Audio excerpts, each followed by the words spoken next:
Magandang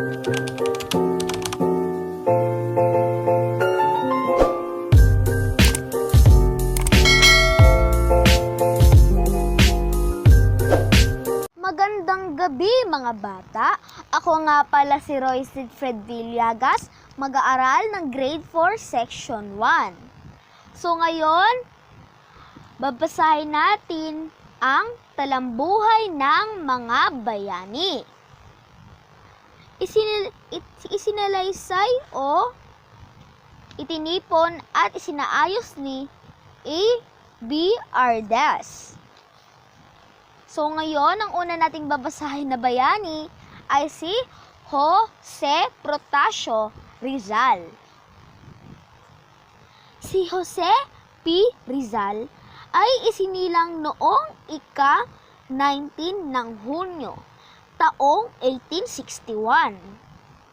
Sa Calamba, Laguna, siya ay pampito sa 11 anak nina Francisco Mercado at Teodora Alonso. Ang kanyang buong pangalan ay Jose Protasio Rizal Mercado Y. Alonso Reolonda.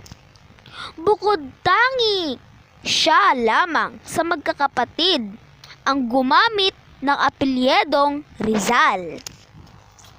Next page na tayo. Ang nagsilbing unang guro ni Rizal ay ang kanyang butihing ina. Sa murang edad na 3 taon ay marunong na siyang bumasa.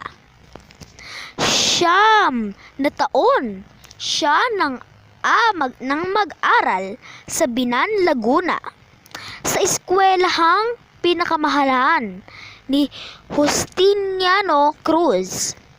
Taong 1872. Nang siya ay pumasok sa Ateneo Municipal de Manila, nag-aral din siya sa Universidad ng Santo Tomas. Ngunit saglit lamang dahil sa hindi nagustuhan ang paraan ng pagtuturo rito, ipinagpatuloy niya ang pag-aaral sa Europa. Propaganda movement. Si Rizal ay kasapi ng kilusang propaganda. Isang kilusan ng mga Pilipino na nagsikap matamo ang pagbabago sa pamahala ng Kastila sa Pilipinas tungo sa mapayapang paraan. So, dito naman tayo sa Noyle Metangere at El Filibusterismo. Yan. Ang dalawang nobelang obra maestra ni Rizal ay ang Noyle Metangere, yan. Ang Noyle Metangere, yan. Huwag mo akong salingin, at ang El Filibusterismo ay ang filibustero ang mga nobela. Ang filibustero, yon lang. So, ang mga nobelang nabanggit ay tumutulig sa pang-aabuso, yan, ng pamahalaang Kastila. Yan, mga Kastila daw, mga pamahalang Kastila. At mga paring Kastila sa Pilipinas. Yung mga pari daw sa mga Pilipinas. Yung mga bata, naiintindihan niyo po ba?